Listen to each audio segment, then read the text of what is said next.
Herod did not want to harm St. John, but because of the oath and because of his friends and his military officers and leading men of the country, he gave in to that pressure to put St. John to death, even though he knew he was a righteous man.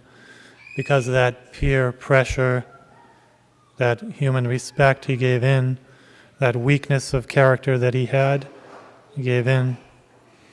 And he didn't have a good heart. He didn't have the fear of God in his mind at all.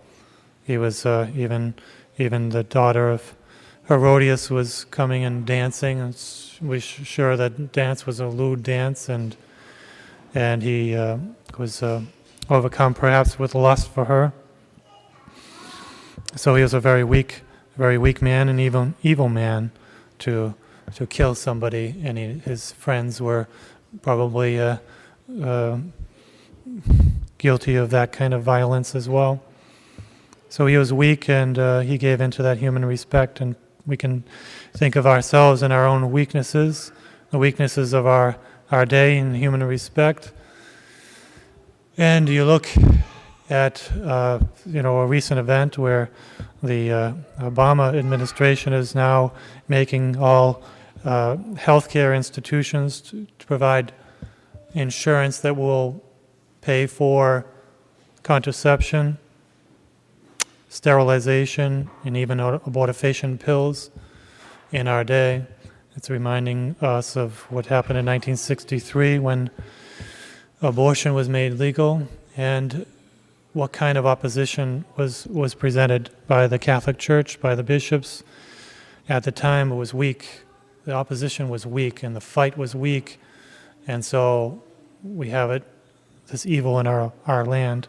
This is another blow to the Catholic Church, the Catholic faith.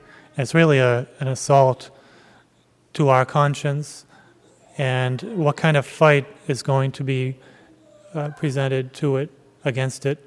What kind of opposition on the part of the bishops, on the part of Catholics? Already it's weak. There are a couple of bishops that have spoken strongly against it and have said that administration is said to hell with the Catholic Church, and they're forcing this upon the Catholic Church, Catholic faith, which is really what it is. It's against all healthcare institutions have to do this, and they are given 1 year to do it. And but it's really aimed at the Catholic Church, because we are the ones that have the most of the hospitals. And I remember in the beginning of this administration that I said, their focus and their aim and their efforts are really to impose and to destroy the Church, destroy the Catholic Church, because the Catholic Church is the greatest opposition to this kind of mentality, this anti-life, against population. And I was saying to myself, and many others are saying, that they're going to try to take over the Catholic hospitals, and then what will they do after that? They'll probably take over the Catholic schools, and take over everything. And that's what's really it's like an octopus. They're taking over one thing after another, and this is where it is. And that's fine if they take over the Catholic hospitals. That's fine. But what is not fine is if we let them do it without a fight. We have to, this is really an act of war. This is like a missile shot against the Catholic Church, right in the midst of us. What are we going to do? It's really an act of war, and it should be treated that way, and it should be fought. We're fighting the fight of our Catholic faith, of what is right and what is good, what our own conscience. They're going to force us to pay for abortions, force us to promote contraception. They're going to force us, and many of the bishops are saying that we will not obey this unjust law, and we'll see. we'll see. But we as Catholics, we need to have this mentality of fighting this great evil that is come in our day. We cannot give into human respect. We cannot be lazy. We have to stand up. We have to speak. We have to fight. We have to pray. We have to pray. We have to sacrifice. And that's what we must do. And that's what was not done here, of course. Herod didn't do it. In his kingdom, he gave into that human respect. And he gave into his lust. And in this lust, in this kingdom, this court of Herod must have been full of impurity, full of the mire, full of this cesspool of impurity there, and in many ways we are full of that in our day. It is a cesspool of impurity in our day. When we look at the internet, when we look at the impurity everywhere in society, perhaps you and your family and your upbringing, you are sheltered. I know we friars, I myself, have been sheltered for 14 years in my religious life. We're sheltered, and if you're brought up with a good family, you are sheltered from a lot of the mire and a lot of the stuff, and so maybe you don't even know. I can say I don't even know of all the misery and all the abuse and all the sadness and all the impurity that is in the world today. And in most families, only as the devout Catholic families are sheltered, and so we don't see that, so we don't even know. But maybe you have been exposed to it. Maybe some of you have been exposed to it. We know it is rife. It is everywhere. There is a cesspool in our country and in the world, and we need to do all we can to protect our children, to protect ourselves, to protect everyone we can help, and prevent from the sin from spreading. And that is the first thing we have to do. We have to protect. We have to get out of our life, out of our families, out of our own sight. We have to put out of our sight those kinds of temptations. That's the first thing, the easiest thing to do, is to put out of our sight temptations, occasions of sin.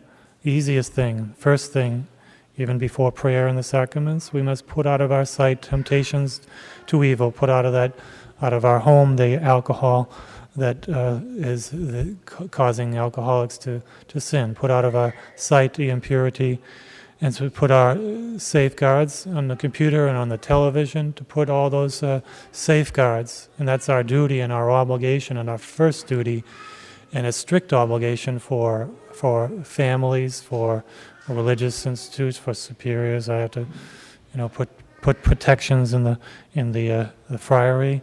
You have to put protections in your family, and that's a serious obligation that you have to do.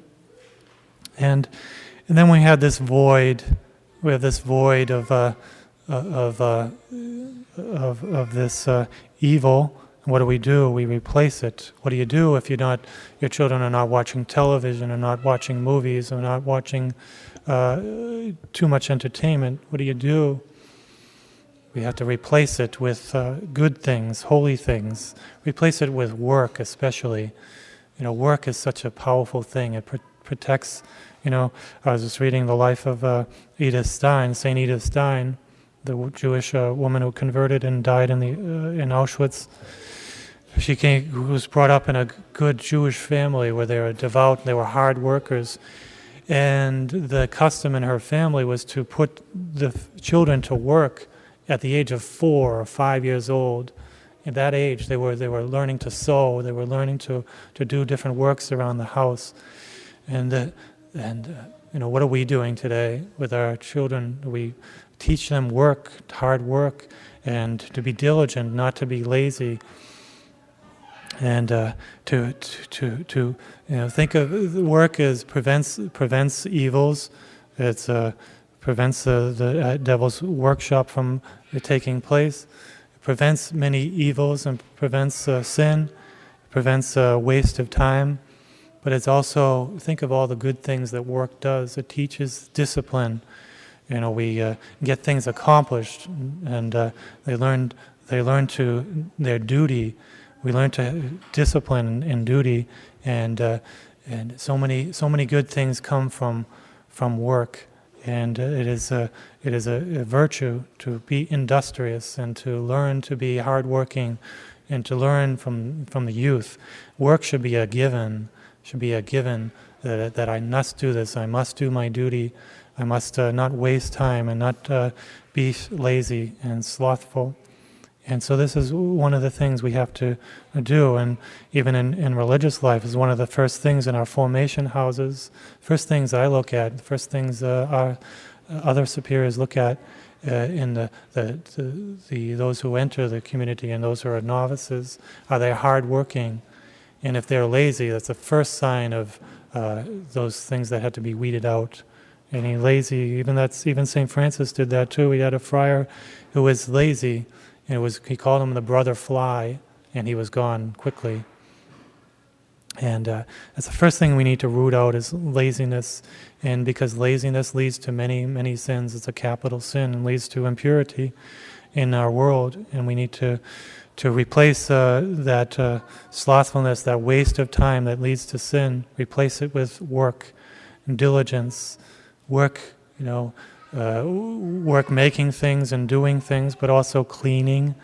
Cleanliness is next to godliness, and cleanliness leads to order, putting disorder out of our life, and disorder and dissipation. Dissipation, same thing as disorder, where your life is scattered, you don't know what you're doing.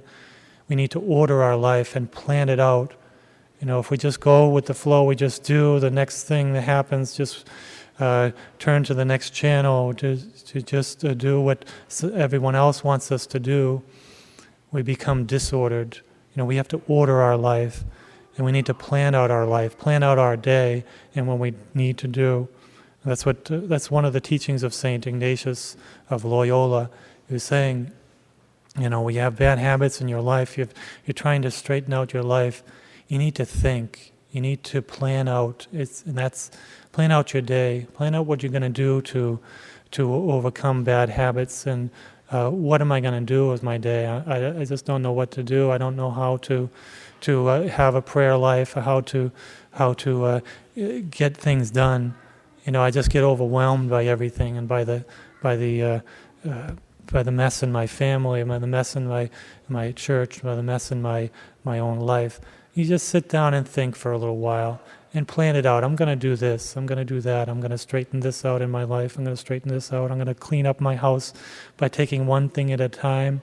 And I'm going to think about how I can help my children, how I can help my husband, help my wife, help myself. I need to plan it out, think it out, and it's so much easier. So much easier once you plan it out, order your life. And this is one way to fill in the void of the bad things that are happening in the world. And this is how we really sanctity is an ordered life.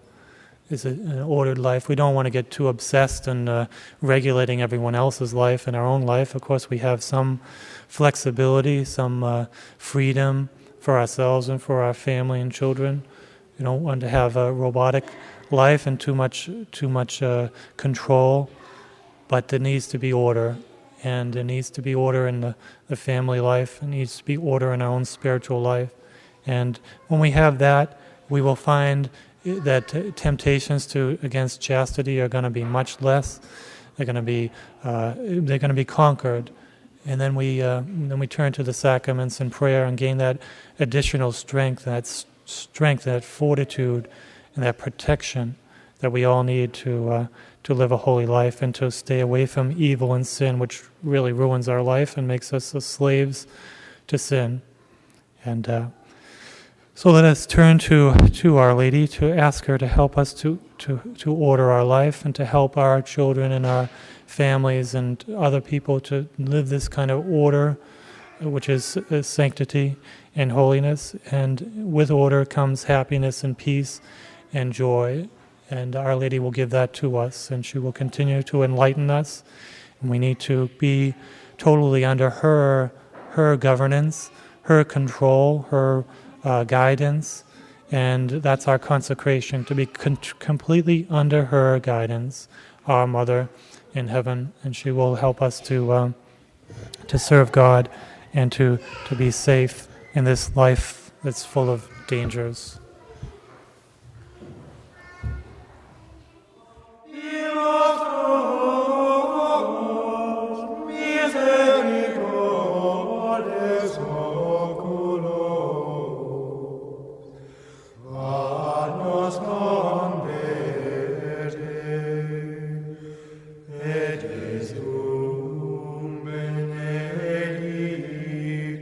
Fructum ventris tuum,